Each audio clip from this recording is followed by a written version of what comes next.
Hello YouTube, this is Mark from PhoneSmith, and today we'll be showing you how to check if your iPhone has an iCloud associated with it. So basically, we'll want to go to the top search bar and type in trade in AT&T. After that, we'll go in the second link, which is AT&T Trade-in or tradein.att.com.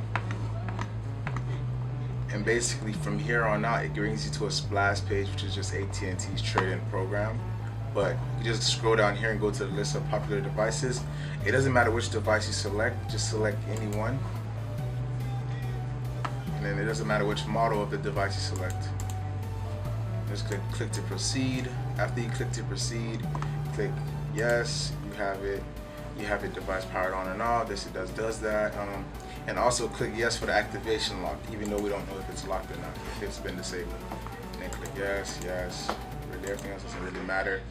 And basically, I have this iPhone 5S right here, which has my iCloud associated with it, and I'm just gonna put the numbers in right quick.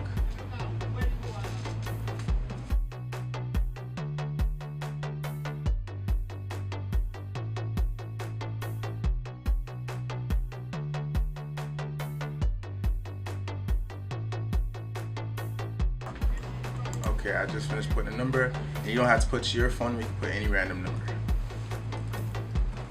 Okay, and just do the verification, select the street signs, X, and then just click agree and continue. And basically, this right here just says stop. This basically tells you your iPhone has an iCloud and you cannot proceed. So if you have any device you could have got from OfferUp, or they sent you the IMEI off on eBay or anything, now you can check them without having to pay for any checker.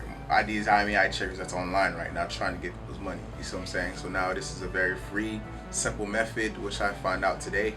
And you guys try it out. And then also, if it does not have an iCloud, I'm gonna use this IMEI that I had already saved. Let's just verify ourselves again. Quotes, we verified, and then just click agree and continue, and it went through. Basically it went through, meaning we don't have iCloud in the device, so it's basically good to be used. So thank you YouTube. This was Mark from PhoneSmith again. Please like, comment, and subscribe.